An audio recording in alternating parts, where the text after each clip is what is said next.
Thanks everybody for joining us today. Welcome to the AmCham Hong Kong's The Future of Supply Chain series. This series is a series of 4 brought to you by the Apparel and Footwear Committee and the Trade and Investment Committee. My name is Barrett Bingley. I'm the co-chair of the Trade and Investment Committee. You'll be hearing from one of my counterparts, Sally Pung, from the Apparel and Footwear Committee at the end of the event. I'm the North Asia Director for the Economist Group. And as you probably know, some of you who read The Economist and stay up to date with the EIU, we're very involved in trade and run the Asia Trade Summit here in Hong Kong every February. So very excited to be part of this. So why did the 2 committees work with the AmCham and so many great speakers to develop this series? Well, supply chains have really skyrocketed to the top of the agenda for so many corporations, for governments certainly, and even for the public, for whom this was an esoteric niche topic, probably no one really thought about too much, because of two issues. One is geopolitical tensions with one of the world's major manufacturing supply chains, which is China, and China's geopolitical tensions with Taiwan, with South Korea, with India, and certainly with the United States. This had been rumbling on for, maybe a couple of years at least. And then coronavirus comes along, COVID-19, and all of a sudden this issue comes to the top of public awareness. I think we can all remember hunting for toilet paper in the Welcome and the Park and Shops, right? We all remember not being able to get masks in January and February, and everyone's relatives trading them like gold chips from casinos. Right? These are supply chain issues, right? Maybe not everyone was thinking about them that way, but, and now, chemical ingredients for pharmaceuticals. How do you manufacture, ship, and distribute a COVID vaccine to potentially the entire planet, right? And this is just one aspect around supply chains. Supply chains are one of the most important topics of the 2020s. Now, who would have thought that's where we would be in the 2020s? So we're doing a 4-part series. It's going to be starting today, but trending digitalization, what's next for supply chains, and Ming Lai will be moderating and introducing that. On September 9th, we have geographical diversification of supply chains. We're going to focus on Vietnam and India. We have great speakers coming from Charters and from Hasbro. In October, we'll look at the future of supply chains in China. And in December, we'll round out the series with sustainability and supply chains. And please do join us for all 4. Because they're going to give a well-rounded analysis of the major supply chain considerations, right? So today, trending digitalization, why is this important? Why pick this as the first of the topics? Well, The Economist reported in our World in 2019, now admittedly that was seems a long time ago, that the UN calculated the full digitalization of trade paperwork in Asia could boost the region's exports by $257 billion a year, slash transport times by 44%, and cut costs by 31%. So there are big gains to be made. Some people calculate there are more gains to be made from digitalization than cutting all tariffs in Asia. I mean, that's pretty incredible when you think about it. So we have a lot to talk about today. I'm going to turn it over now to Ming Lai Zhang of PMI. She's the leader of our Shadow Economy Task Force. It's a subcommittee of the Trade Investment Committee, and she's going to introduce our speakers. Okay, over to you, Ming Lai. Thank you very much, Barrett, and thank you, everyone. Good afternoon. Thank you for joining us for this webinar to kickstart our AmCham Future of Supply Chain series on the topic, Trending Digitization, What is Next for the Supply Chain. So as Barrett said, I'm Ming Lai. I'm a regional manager for illicit trade prevention for Philip Morris International. And you may know that PMI, it's a leading tobacco company, and we have made a very important decision to transform our industry. And you may also hear that our vision is to deliver a smoke-free future, and science and technology are key to that.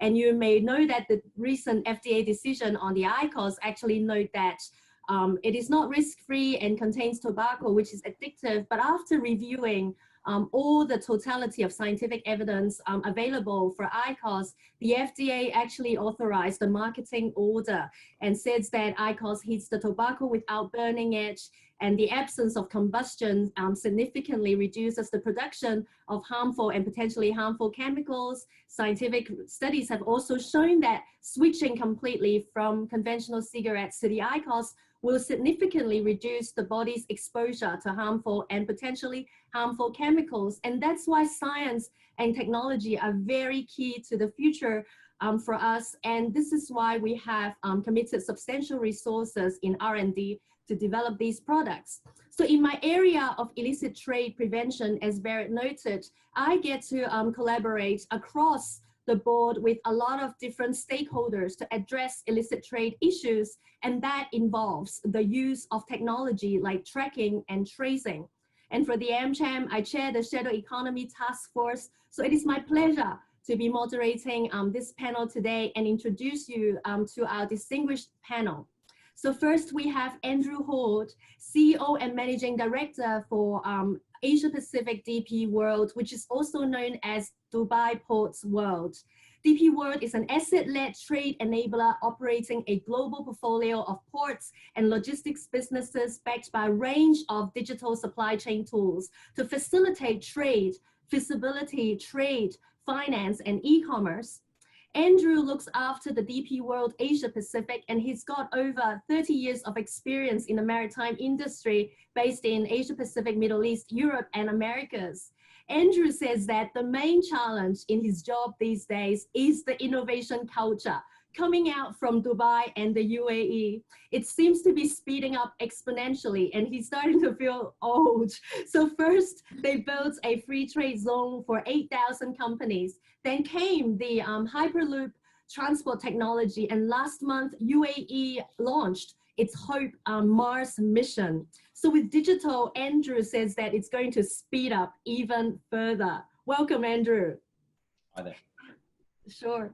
And then we also have Natalie Clark from VF Corporation. Natalie is the Vice President for Asia Product Supply, and she's got responsibilities for a number of VF brands. She's the executive leadership team of VF Asia headquarters. She's the executive co-sponsor of the VF Asia Women's Network. She strives to unleash the potential of all the female leaders within the VF Asia to create a rich and diverse workforce. So Natalie has many years of experience in the industry spanning material R&D, technical design, supply chain, and sourcing. And Natalie says that she's curious about everything, all things digital, and how this can elevate the apparel and footwear industry. So welcome, Natalie. Thanks, Min-Lai. Yes, and last but certainly not least, Jen Nicholas, partner, PWC Consulting Supply Chain Consulting Lead for Hong Kong. Jen leads the PWC operations consulting practice here in Hong Kong. He's got over 20 years of experience in operations transformation, process and technology development, strategy development, supply chain management. His international experiences include assignments and client engagement in the US, Hong Kong, mainland China, and also many countries here in Asia, as well as Israel and Mexico. So welcome again, Jan. Thank you for joining us. Thank you. So for housekeeping, for all of you who are listening, just to let you know that we're going to start our discussion with our panelists first, but don't let that stop you from typing your questions in the chat box. We'll make sure that we've got time for Q&A towards the end. And when you type, put in there who you are and which company and organization you represent. So great. Right now, I would like to turn to our panelists. On the topic for today, trending digitization, what is next for the supply chain? So in our event invitation, we highlighted the fact that coronavirus has thrusted us into uncharted territories. But I want to frame our discussion and ask our panelists to dial back. If you can still remember 6, 7, 8 months ago in the pre-COVID world, what were some of the challenges that your industry or clients that you have worked with may face, were already facing in the pre-COVID world? And I would like to first ask Natalie, perhaps you can comment on that for us. Thanks, Min-Lai. Now, the pre-COVID world, my goodness, that feels quite a long time ago now. So it's been a very fast 6, 7 months. So I think within the apparel and footwear industry, traditionally, we have very long development cycles for our product to reach to the market. So when we're then challenged with direction, when consumer insights inform us, it can be extremely challenging to switch track. So being able to switch off that supply, ramp up supply, it really is a balancing act, and still remaining connected to the people first intent of supplier partnerships, you know, that VF holds very, very dear to our hearts. So yes, pre-COVID, there's still those challenges that we're facing. Great, thank you. What about you, Andrew? What is the pre-COVID world like for you? What were some of the challenges that you faced in your sphere? Well, I think the first point to make is there are many different types of supply chains. So it's a bit of a generalization, but what I think one can say is that there was a certain lack of nimbleness about supply chains already before COVID came along. And if you really look at the history, the supply chains that we have today were largely built in the 1970s and the 1980s. Containerization, big block loads going to people like Walmart on big ships, increasingly chasing economies of scale. It was really all set up for that sort of one size fits all big industry model.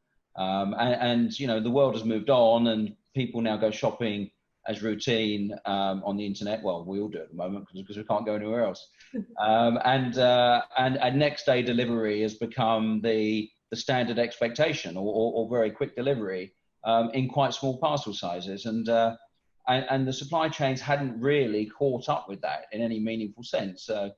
For example, you know, if I want to ship the set of table and chairs in my office here to Europe, that's really hard. I mean, it involves a lot of paperwork. It involves talking to forwarders. You know, I can't just press an app on my phone like I can for an Uber and get it done. So I think there was still a mismatch before COVID came along between what we have and what we would like. And I think the other brief point that I just make as well is that you know, when you do industry surveys of cargo owners, of BCOs, you know, the most basic question of when will my cargo get there, particularly when coming in by sea, is still a real issue, and particularly when going through customs as well. So you know, the number one question was still out there anyway. Great, thank you. And Jen, what about for you? Like, you've worked with so many clients in so many, you know, continents. So what do you see? What are some of the pre-COVID challenges that you encountered? I think Andrew and Natalie both had very good points, and that my perspective before the coronavirus was that a lot of the advancement that was happening was being hampered for several reasons. One is that there was subscale investment in digitization across the supply chain, where large companies would be willing to invest, but throughout the supply chain with all the partners, there's a disincentive to invest. And coronavirus has forced us into investing in the digital collaboration and putting in place some of the data. Another thing is that we've seen a great investment in what I would call cultural capital, where before there wasn't necessarily as much of a drive towards changing cultures to work remotely, share samples, information remotely, be able to collaborate like we're collaborating today. And this has really, really reset expectations as to what's possible in the supply chain. And so I would expect in the future that the cultural capital, the infrastructure capital, the data investments that people are making today will enable much greater gains in the future. Great, thank you. And I guess it comes to the second question I would like to ask. In terms of the digitization trends, is it really helping and promising to help some of these challenges? As Andrew said, you know, there is the one size fits all in the past. So now we've got these digitization trends. Maybe we can actually meet some of the mismatch there. What do you think, Natalie? So I think we are making progress to overcome some of the challenges, Ming-Lai, and I think within VF, right now, we're engaging in a lot of trials to understand more, but there's a significant, you know, room for improvement. And as an industry per se, digitization felt like a dream state. You know, we'd get there one day out there. And as such, you know, the majority of the apparel and footwear industry is still very much led by Excel spreadsheets. So we are building a lot of strategies at VF around how we scale our digital transformation. And obviously being very mindful right now about the investment priorities that we need to bring that scale to life. But I think, you know, those challenges are being overcome. I think digitization has brought speed and transparency to our processes. But I think it's definitely been a COVID-forced speed that's been required to survive. Great, thank you. And what about other people, like for Andrew and Jan, do you think we will get there to the dream state?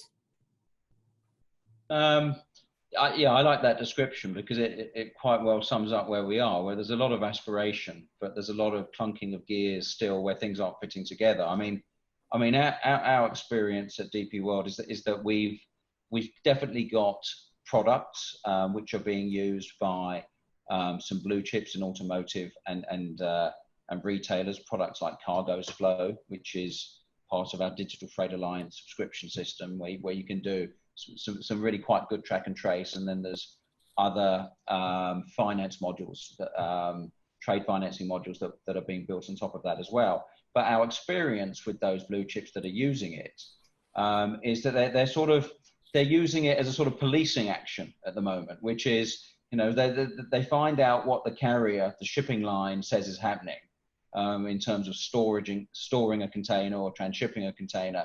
And then they sort of go onto our system as a sort of to try and catch them out and sort of keep them up to speed. So it's almost like using the new technology in a very sort of traditional sort of way as an extra pair of eyes. And I think that tells you that it's not fully there yet. It's still in the dream state where there's a lot of development being done. Great, yeah. And I guess, you know, with tracking and tracing, I'm in the field of, you know, illicit trade prevention as well, like to use the high-tech technology to be able to have that transparency and safeguard our supply chain is also very important.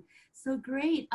So let me ask you like a bigger question about the big picture. You know, in one of the trends that we see is the sourcing of world's goods. And it seems to be going through a big sea change, you know, at least a very rapid acceleration of diversification. And some of the strategy that companies have taken is, you know, from sourcing from China and China plus one or more. So what does that mean for the digital supply chain? Does digitization have that flexibility to switch to the nearshoring or more diverse offshoring geographies? What do you think, Andrew? I mean, you know, that really is a key question, because what we've seen with the virus is that even in ports, for example, with very high levels of automation, where we have some where you can take a box off a ship and it can find its way to the gate without a human hand intervening at all.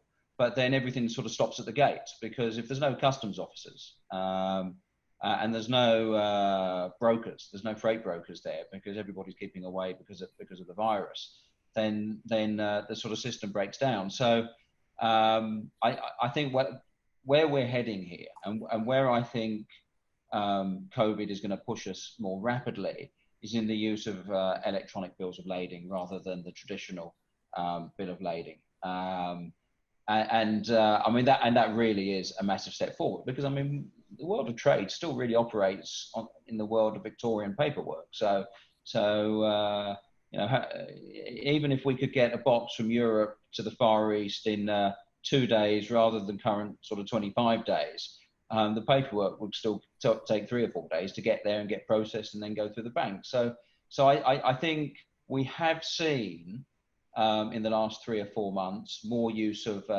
e-bills. I mean, ONE, the Japanese shipping line, in April, they announced that they had used their first ever electronic negotiable bill had been issued.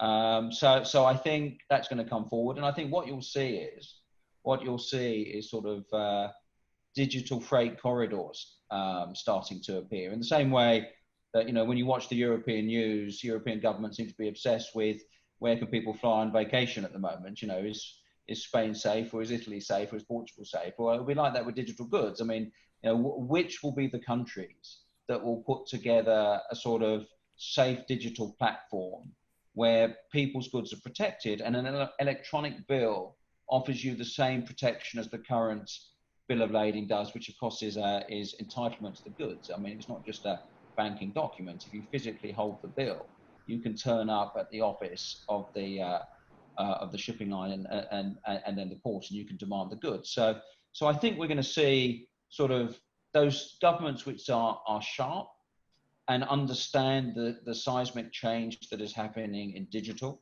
They are going to invest in these freight corridors, and we've seen it already in a small way in the deeper digital economic partnership agreement, which was New Zealand, Chile, and Singapore. So already some of these nimble governments are starting to get their act together. So I think that will really, that's what COVID has done for the industry. It's really made the legislative and the bill of lading banking process start to look at itself and think about the future.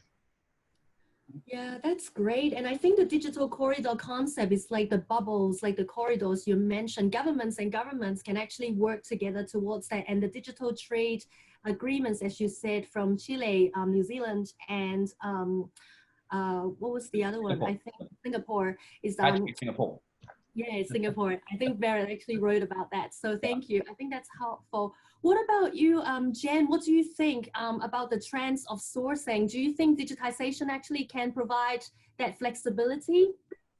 Well, I think that Andrew brings up a very, very good point here. And one of the challenges in supply chain, in sourcing and logistics in general, is that a lot of the transactions that happen and a lot of the paperwork is very much bespoke.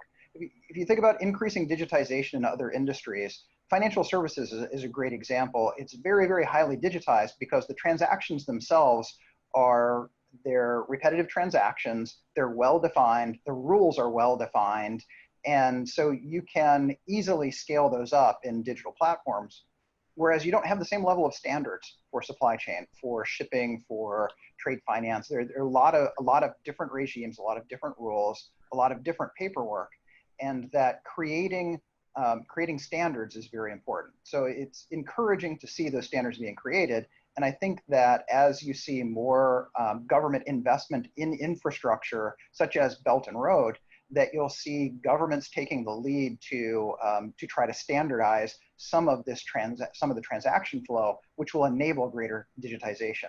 It's really, really difficult to digitize things that are non-standard, that are different every time you do them, that are bespoke.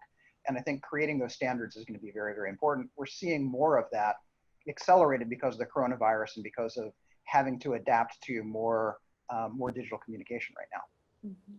Yeah, thank you, Jen. And I think I read the news about, the shipping industries. They are doing a lot of the blockchain applications as well, with digitization of the paperwork. It's also about the trust and to have that compliance screening tools built into the technology so that we can all, know our customers and do all the due diligence. So thank you for that.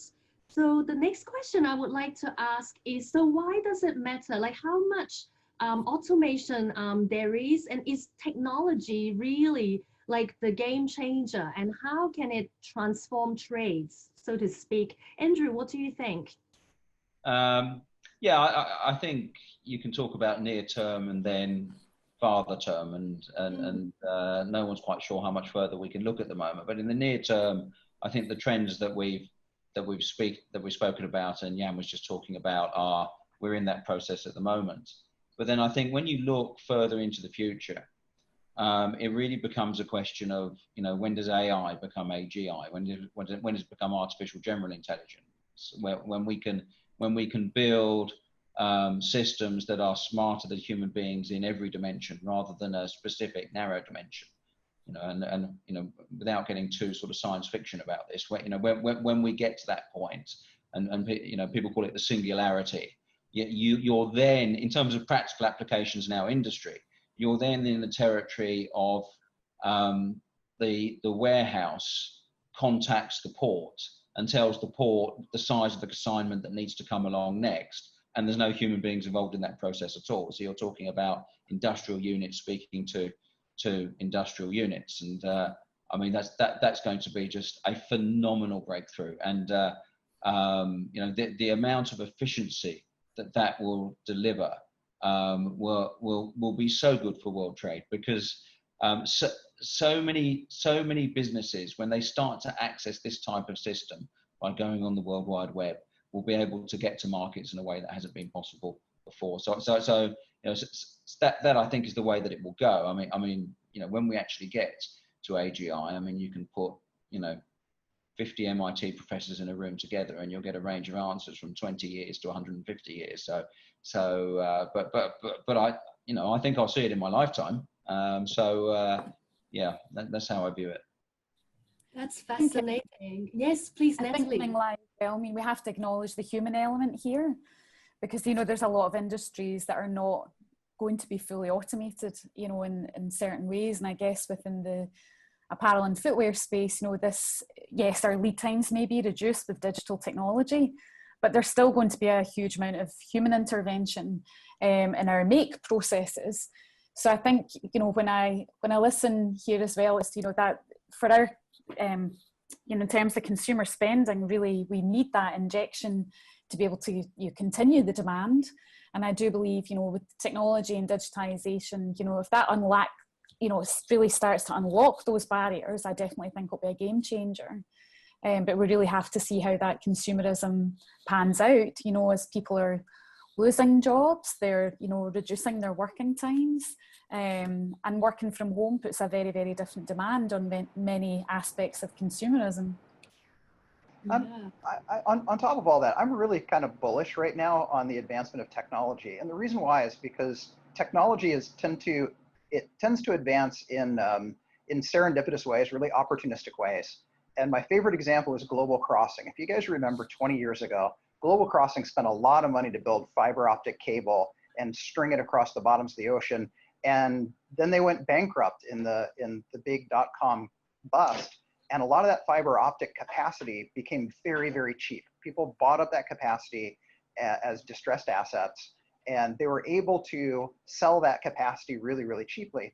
Now, had the future business models that depended on that fiber optics, had they required paying back all of those sunk costs and all of that capital, then the transmission of data would be much more expensive than it is today. But because it became very cheap, then you had entrepreneurs who could launch things like YouTube.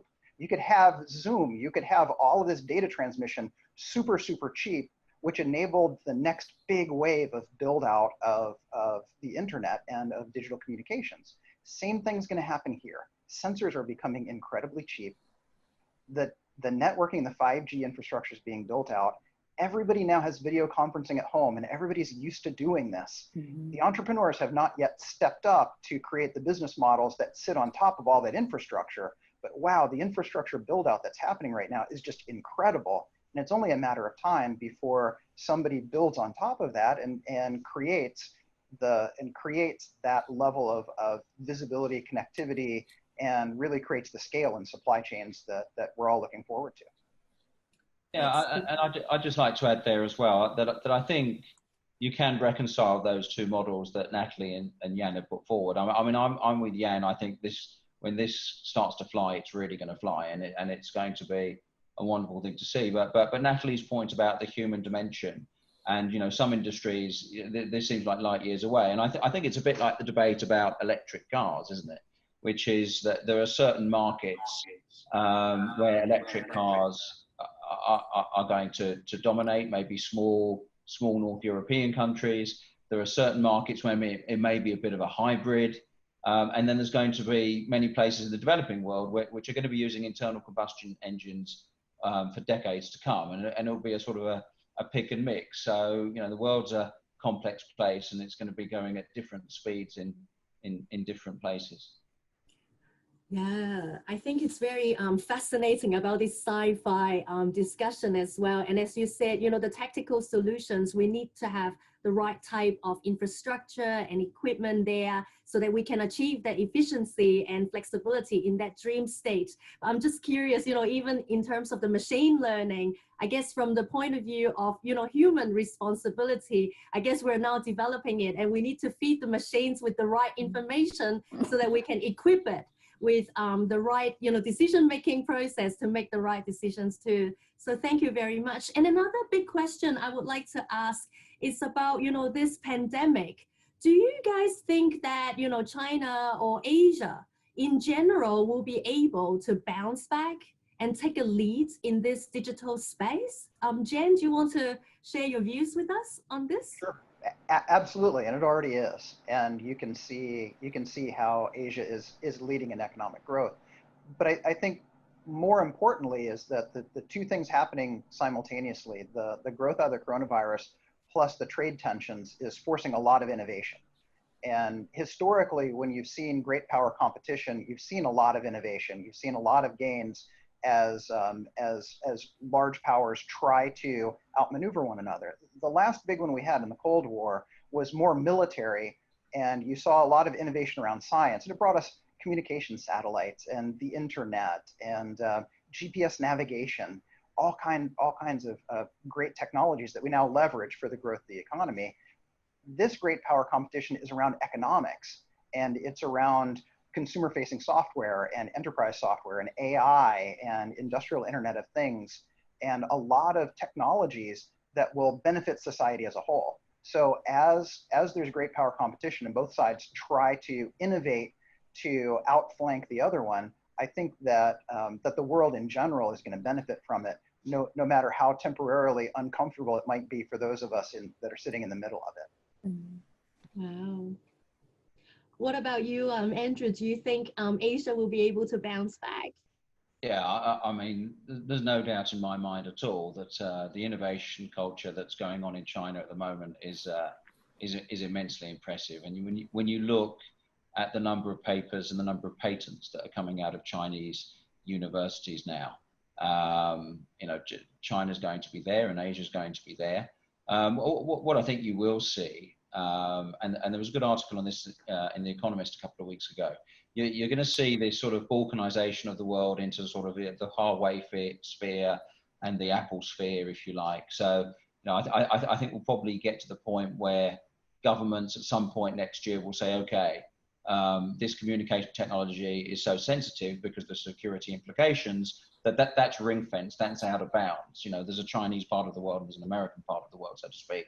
But on everything else, let's use all the great tech that we have to try and get the trade volumes back up. So as the WTO fractures and we go down this sort of avenue of these trade corridors with legislation that backs up high tech capability, I think there's real hope for getting the trade volumes back up. And I don't think it's too strong a phrase to say that technology can save the world. I mean, it can save the world trade anyway, as the politics reshapes. Great. And Natalie, what do you think from the sourcing, from your industry perspective? Do you think Asia is going to bounce back for you guys? I absolutely believe it will bounce back, Ming Lai. I really, I have utter faith in the amount of progress we've made, and even coping, the resilience we've seen the last, 6-7 months during this pandemic. Definitely that China or Asian vendors all across the region have absolutely raised the bar. The expectation's been fantastic. So, but I really want to consider as well, and think about, as we see so much in China, where we've got fantastic experience dealing with a lot of our e-com partners there, these digital titans, they're really making such leaps in the way they're working with customers, the way they're working with brands. I've seen fantastic results here. And it ultimately means that, we, as a VF, as an American corporation, we're also skewing our investments towards China and Asia due to that, because we are seeing the consumerism there is definitely, it's hungry, it wants more brands, and we're here to serve that. So it's good. That's great. Thank you. Thank you. So before we actually turn to the audience, I have one more, big question to ask about the digitization trends. So can you imagine from, say, 20 years from now, how do you see the world in 2040? Like, is it going to be very digital, or is it going to be just slightly digital? who is going to manage the digital supply chain? Will it be the current asset owners who are transforming themselves now, or will it be the digital natives? So Jen, what do you think? Great question. So the things that you're seeing right now, it occurs to me that they're not new trends. These are accelerations of existing trends, and things are getting faster. Tech was already eating the entire world before coronavirus and before the trade war, and it will continue to. And a lot of the gains from digitization go toward their big returns to scale. If you look at whether it's Tencent or it's Alibaba or it's Amazon or it's Google, having the transaction volume in the server farms that enables you to set up cloud services, enables you to do more, enables you to do more. And leveraging that scale is really, really important. So when I think forward 20 years in the future, there's going to be an incredible change in supply chain, but I see more and more returns to scale for the tech companies that are already leveraging supply chain automation. I think the Walmarts of the world, I think that the Amazons of the world, the ones that are already forward thinking in terms of supply chain digitization, have the scale, have the interest in investing in those processes and systems, will then be able to lever them into greater returns. You saw that Amazon moved into groceries because they already sold everything else, and also the transaction volumes that they had in places like AWS enabled them to serve that market much more cheaply. And I think that you'll see them continue to expand, and I think that you'll see others. So the odds of a non-digital service provider taking that away from them, I think, is relatively low because of those returns to scale. So I anticipate a future where you'll see the digital giants move into and colonize some of the processing and transactions that you see in supply chain, provide the visibility, provide a lot of the back-end data processing for it. And I think customer service will be much better, customer visibility will be much better, transaction processing will be a lot safer and will be a lot less risky, and that the whole world will benefit. That's very exciting. And for Natalie, what do you think in the apparel will in the next 20 years, how is the digital going to play a part in, the sustainability space? How is it going to work? Yeah, well, I truly believe, this much more digitalized working environment is really going to continue with momentum. And I think in terms of that sustainability, the goals that we have in terms of EF, ultimately consumers are making very loud decisions when it comes to sustainability. And I do believe that having that digital intention from our brand side, this will absolutely, sing to our consumers, because if you're reducing waste through being a lot more digital in your cut, make, design process, you'll absolutely stay ahead. And those brands that want to adapt and live that for the future, I definitely think they'll become stronger, and it'll be a much stronger driver for our industry as a whole. Great, thank you. And Andrew, what do you think? Do you think who's going to manage the chain? Is it going to be the current asset owners who are transforming themselves, or the digital natives? Well, this really is the key question, and Jan's framed it really well. So yes, we've got the digital natives coming over the horizon and buying assets, and very innovative, and that's clearly there. But there again, coming in over the opposite horizon, we have the asset holders, people like DP World and Maersk, who are developing a digital capacity, and we see cooperation in things like TradeLens as well now, where there's an acknowledgement that you need open platform systems and interoperability between systems. So so who's going to be running all this in 20 years is anybody's guess. But I think the one thing I would say is you need assets and you need digital capability, right? You've got to have both. Which end you come from, which hill you come over is debatable, but you've got to have both. I think I was at a conference last year, and I heard a couple of guys walking by saying, all this talk about digital, somebody's still got to drive the trucks. And of course the answer is it's probably not, because they're probably going to be automated, but there's going to be a physical asset And that asset may not make much margin in many cases, but it's going to be part of a broader process that does. So I think that would be my parting opinion, that 10 years from now, a lot of highly digital supply chains, and there's going to be a mix in there, and anybody who's in the mix needs to have some assets. Great. I guess the acceleration speed will be much faster than now too. So we'll see. So thank you very much for your very insightful comments. I think we can go to the chat box, and I see Lynn, you made a question. Do you mind to speak it out for us? Maybe show your face. Are you there, Lynn? Okay, she's yes, I'm here. I can't start the video though. It says the host. Okay, the host has started my video. There we go. Hi, everyone. Thank you all for your comments. Very interesting and very insightful for what we can expect and hope for the future. Having been in Hong Kong for quite a few years, it's interesting to look at where the decision makers are for this digitalization, and who's deciding on what software to buy, and where it may benefit the US operations or European operations, maybe it doesn't benefit the Hong Kong operations. So my question is, where are your decision makers to automate this visibility, and do you have autonomy in the Hong Kong office to make these decisions? Great, thank you. Who would like to have a go with that question? I can have a go at this one. So thanks, Lynn, for the question. I think within VF, we definitely have, our key owners of the budget, so to speak, is obviously our corporate office in the US. But again, the information and knowledge of digitalization, so much of that knowledge and experience has been fast-tracked in Asia. So again, we have more of a collaborative approach to ensuring we're making the right decisions globally.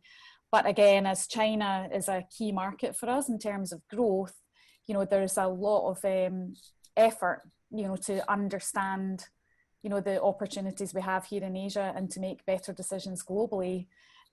So it's not always a US-centric mindset.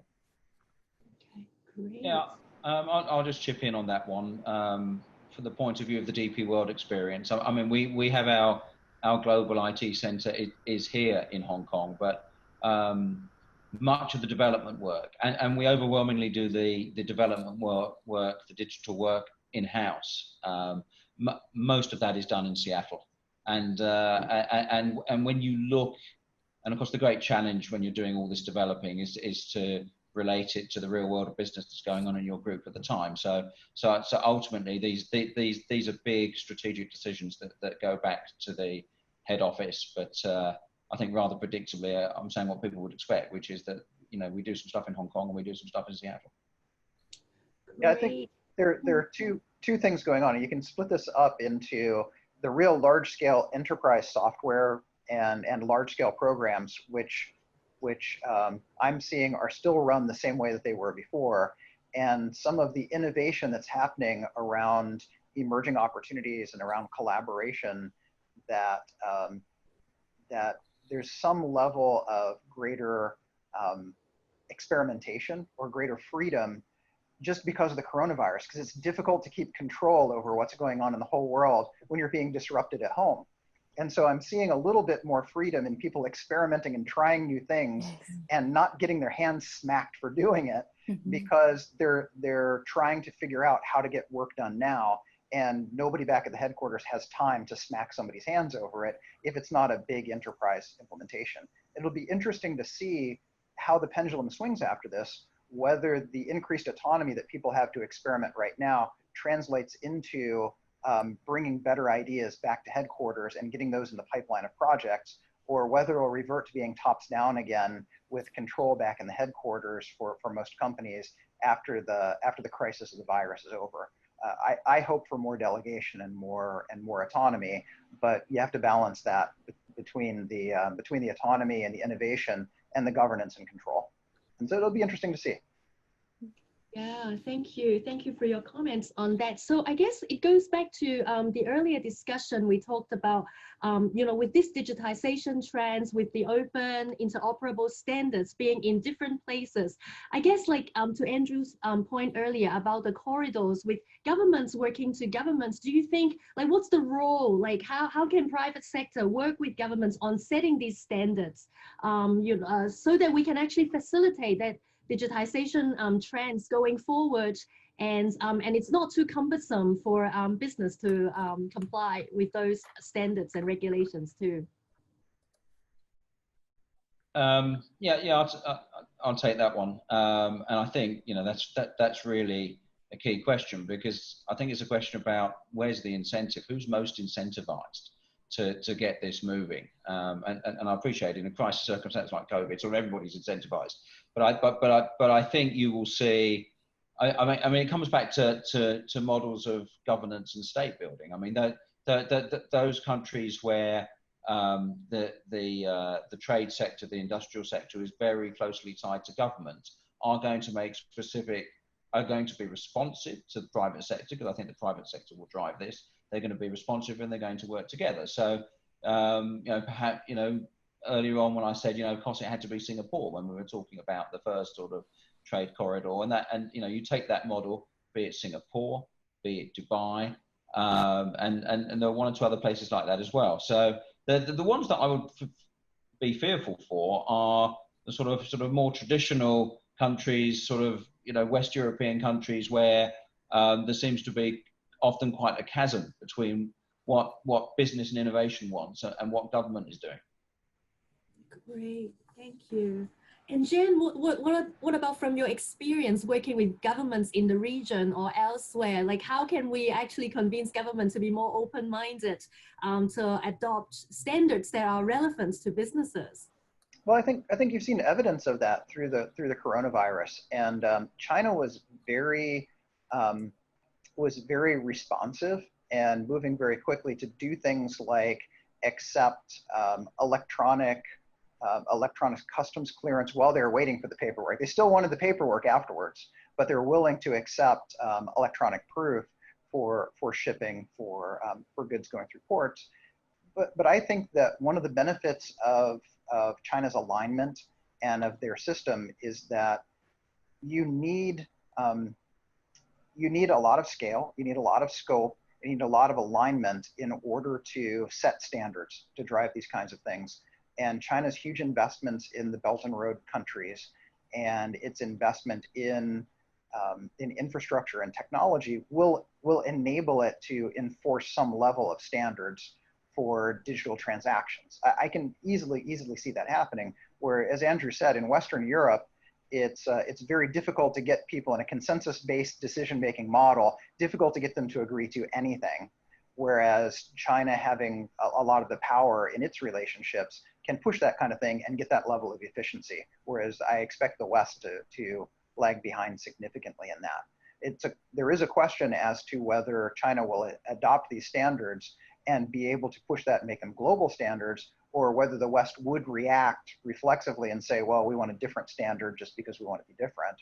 But I do think that it's an area where China will move more rapidly and will standardize, especially in the Indian Ocean region, in the Belt and Road countries, in order to get this transaction processing stood up in a more effective way. Great. And thank you. On that digitization question with new technology, we have a question that asks, what further digitization would be foreseen apart from the blockchain development and the data synchronization? Does any of you want to comment on that? Maybe it's the big data analytics, AI, etc. Yeah, go ahead, Andrew. I'll let you go first. Okay, thanks. Yeah. Oh, you've thrown me there now. I had it in my head. That's the first piece of talking over each other that we've had, actually, which is quite good. We made almost an hour. I think, I mean, we spoke about AI and we spoke about AGI. I think where we're going to see a shift here, though, is getting back to trade finance, in the sense that we talked about electronic bills. I think what you're going to see is that people who are carrying cargo in their assets or holding them in their assets and tracking it with a digital supply chain, they're increasingly going to be offering financing services using cargo as the collateral, if you like. So again, this helps SMEs because money can be tight, and they're entrepreneurs, and I think you're going to see a lot more development of trade finance as we go forward. And the other thing is, I mean, you mentioned Ming Lai forecasting, and of course, this is a key aspect of AI. I think we all tend to get caught up a little bit in sensors and track and trace, which most transportation companies have some form of track and trace at the moment. But where AI really scores is that the system starts to build up that track record of what has gone before, and it feeds back really accurate forecasting. And I think that takes the whole discussion up a level from the sort of track and trace level discussion that has been quite dominant up until now. Right. And I find the framing of the question is interesting. It's other than blockchain, what do people see? And the reason why I find it interesting is because in the past, people have talked about discrete technologies in isolation, that blockchain will do this or AI will do this. And really where the value is going to be in the next wave of digitization is in the synergy between those. And so we talk about blockchain. Blockchain is it's transaction processing. It's a ledger of transactions. Sensors are a way to get that track and trace and positioning and understand what's going on in different physical locations or geographies or states. AI is a way to sift through all of that information and figure out what's actionable and what's not. The analytics that go on top of all that data enable human beings to make those decisions. So where it's really going to go is to that, people call them control towers, where you have a war room of people with access to all of this information that is fed to them, where they have the analytics, they have the AI, they have the track and trace because of the sensors, they know what's going on, and they have reliability information because of the supply chain, and then they're empowered to make decisions in real time or to escalate up for higher approval for decisions. But where you have people that actually can have their finger on the pulse of what's going on in the supply chain, because all these things are coming together, along with the 5G communication speeds and data transmission speeds, the lower power consumption for the sensors and for data transmission because of 5G, that what you're really going to see is this convergence of the technologies coming together to enable people to make better decisions faster that are more actionable. And that's really the bright future for everybody. So it's not just blockchain, it's how these different pieces fit together in order to create that faster decision making.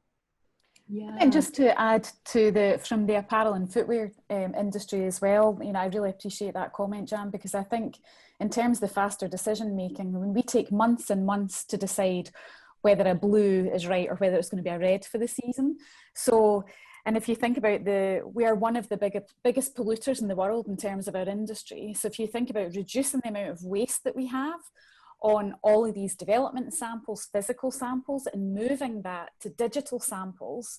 So really we're designing online, we're designing, digitally to then go all the way through fitting digitally to then straight to the factory floor cutting, without any of that, physical product in your hand.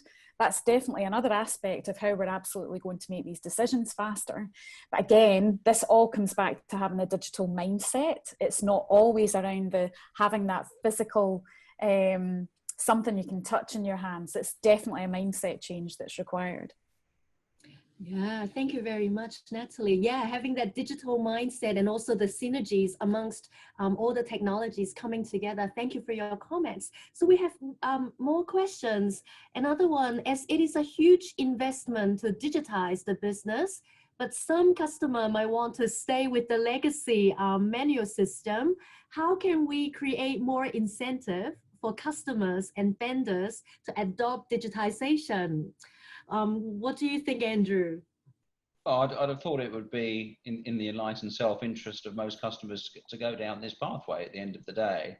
because you know, all the old sayings, time is money, and what digitization is going to do is going to increase speed, because speed is still going to be really important in any trading universe, and it's going to improve accuracy, it's going to improve forecasting, and I think it will be as natural as, you know, when the internal combustion engine came along and competed with the steam train at the beginning of the 20th century. Eventually, everybody will have to participate to some degree in the new technology. But you know, as we said before, it's horses for courses. Some markets will change very quickly. Some industries will change very quickly, and some will take longer.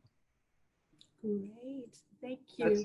It's fascinating. I like what Andrew said about to some extent, because I think that's really the important part, is that different industries and different companies within those industries will move at different speeds.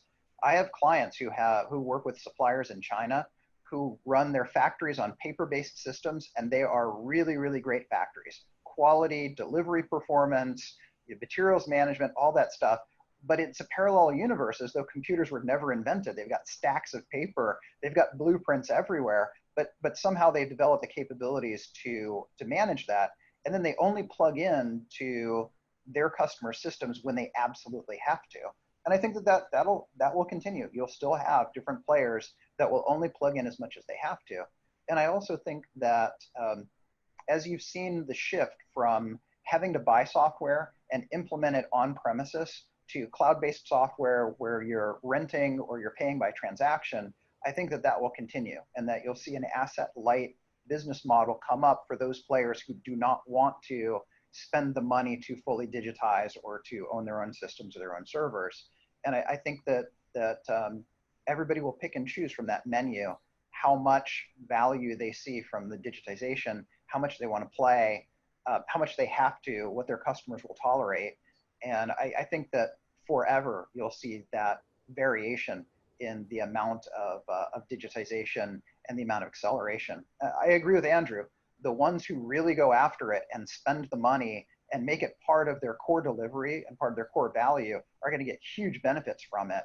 But just like my clients' factories where they love their paper-based systems, there's some of them that just won't see the value, and they'll optimize on different things in order to win that business. Yeah, and for Natalie, for your industry, will it be hard to, you know, ask your vendors and your customers to actually digitize the process? You know, to be very frank, a lot of our vendors are further on than we are. So again, it's about our mindset and our shift to keep up with our vendors too. So, and again, it's a varying portfolio, very similar, you know, to Jan said, it's not everyone. It's not everyone's cup of tea either. And I think, you know, in our industry as well, we're a fantastic industry for lifting up, finding employees, pools of employees, you know, especially in our key sourcing locations like Bangladesh, India. You know, our industry is employing millions of workers. So again, when there is that huge labour pool, you know, not every industry is going to say, no, I don't want to touch the labour pool. You know, they're still going to use that labour pool up, you know, because it's the right thing to do for that country's development. So it's a mixed bag, without a doubt, Min-Lai. Oh, good. Thank you. Thanks for sharing your experience. So we've got one more question. So this is a very valid question and very relevant. How do you strike a balance between the cash preservation needs under the current challenge brought by COVID-19 and the definite need for investing in digital for the future? Yeah, so Natalie, do you want to have a go Sure. on that too? Yeah. Yeah, so I think under this current conditions, now we've had, as one of our VF strategies, is definitely to move to being hyper digital and very much consumer centric.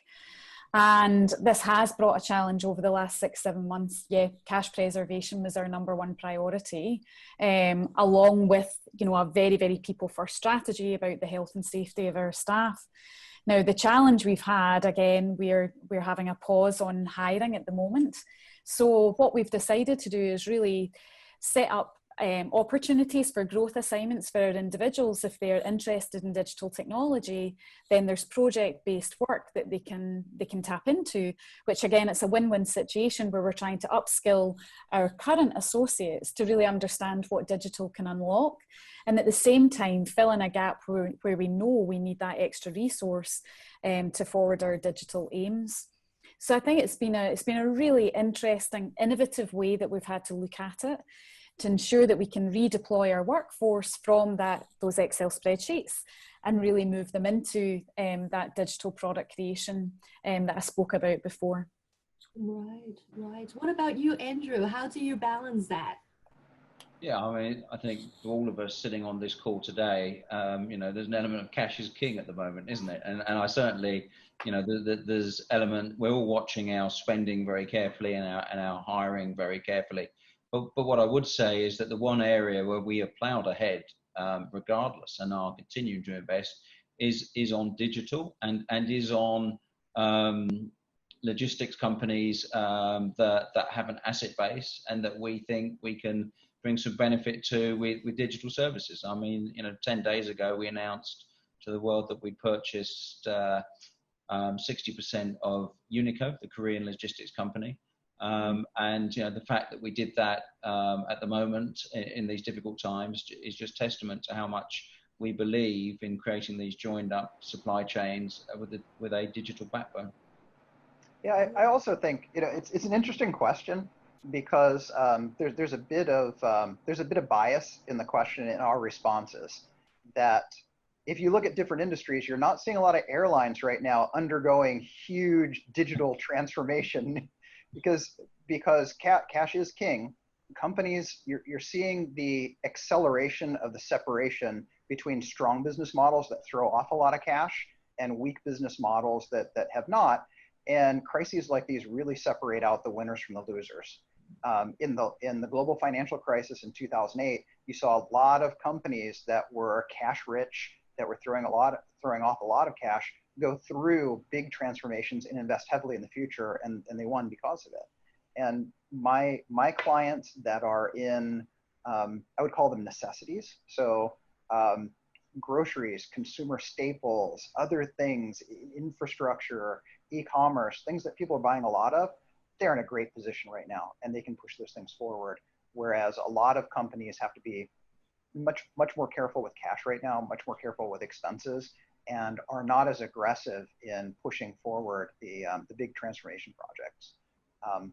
That said, my own impression is that a lot of multinationals out there that are in good positions are pretty bullish about it, that they are investing, they're spending money, they're seeing this as an opportunity to get things done that they were going to do anyway, and they might as well do it now. And I'm seeing that, and that's pretty exciting.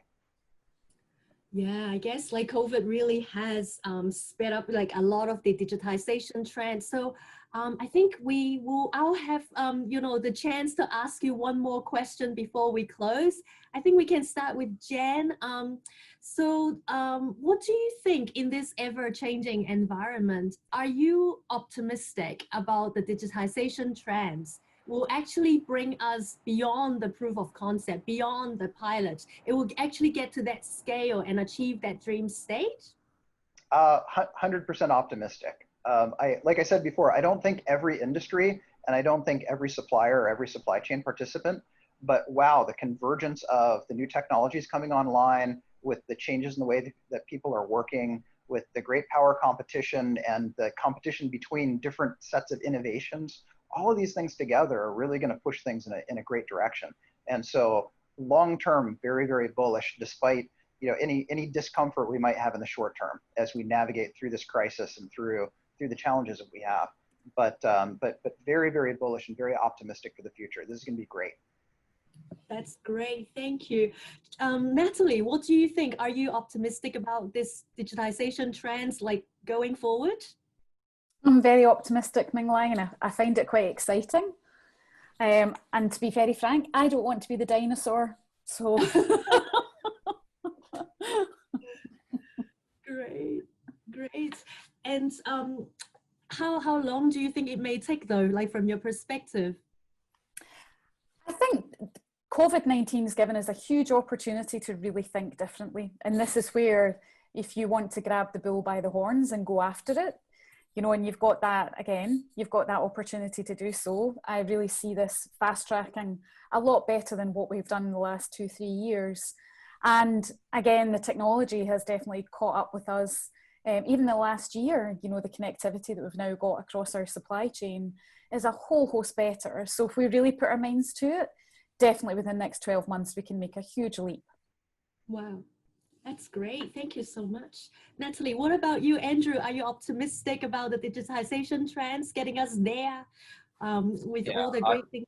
I think you can guess my answer, which is I'm profoundly optimistic and look forward to being sitting here in 20 years as part cyborg, you know, because I think this is the way it's going. It's another industrial revolution. But the one point I would like to make is I think the COVID event has guaranteed that will happen. Because before COVID came along, there was another school of thought as well, which is that we could have another wave of globalization here, right? And it's just the manufacturing largely goes from from China and Southeast Asia to India, and then it goes to Africa. And we still end up in this world of economy of scale trading, where the ships get bigger and bigger and bigger, and the labor force stays cheap, and essentially the globalization model that we've had for the last 20 years since deregulation in the early 90s, that has another 10 or 20 years left to run. And you know, you could kind of see how digital, you know, still in its dream state and failing to connect up completely, may have been kind of there on the sides while business was getting on with more globalization and more economy of scale. And I think that was a very real possibility still until COVID came along. And I think what COVID has done is absolutely guaranteed that the future will be digital, because the future cannot be purely globalization on the economy of scale model that we've seen so far. Thank you so much. I'm so glad that you make that comment. The future is digital and digitization is a necessity. So I want to just say thank you again to Jen, to Natalie, and to Andrew for, you know, for us to come to a very positive consensus that the verdict is that we are all optimistic, and we believe that, you know, digitization is going to get us beyond the proof of concept and to get to that dream state. And I guess it depends on timing, but it seems to me that hearing all the comments coming from our panelists, is the acceleration is going to be even faster. And there are, of course, a lot of positive developments coming through this transformation process where, you know, the SMEs and can get access to the global economy, and then we can have more customized services and have more efficiency and flexibility. And again, we need to work with governments to work on working with the private sector to also set the right technology standards and regulations in place. And for the record, I think we need to note that Asia is going to bounce back. And on that note, I want to ask Sally Pang, AmCham Chair for the Apparel and Footwear and Supply Chain Committee, to close our session for us. Thank you, Sally.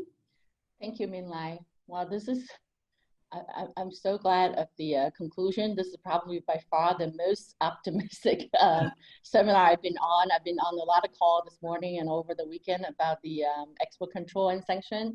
And that was not the sentiment being shared by most of the audience. So I really appreciate this. Personally lifted my spirits just for today and then for the coming week. I want to thank you first for Natalie, Andrew, and Jen for your unbelievable insight for our industry and also the industry in trade, and particularly for the supply chain of the future. And thank you, Min Lai, for your great host as well. It's not a difficult, it's a very difficult thing to do it with large population and overall online as well.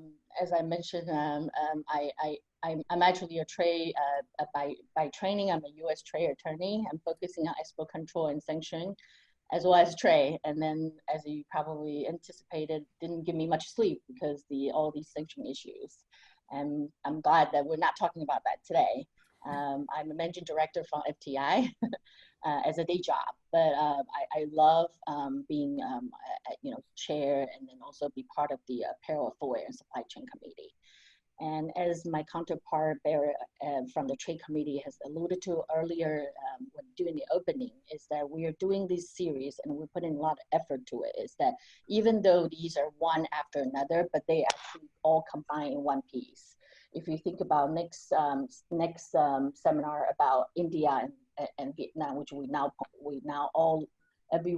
lot of investment going into, they more than ever needs digitalization innovation, because if they want to be China or become the leading pack of the China +1 strategy, +2 strategy, they more than ever need the innovation, need the digitalization, and also the mindset, as well as the real infrastructure as well. And I know that DP has done a lot of work in India. Every time we visit in India, there's always something that's on top of their priority. And then if you think about the next one, the China impact, that's geopolitically, it's important to all our business. And that is going to be something that we constantly play in the back of my mind, that how you advise clients and how you move your supply chain. And last but not least, and I totally agree with what Natalie said, human aspect can never be left alone within these transformation. So the last series on sustainability is not just about putting human back into the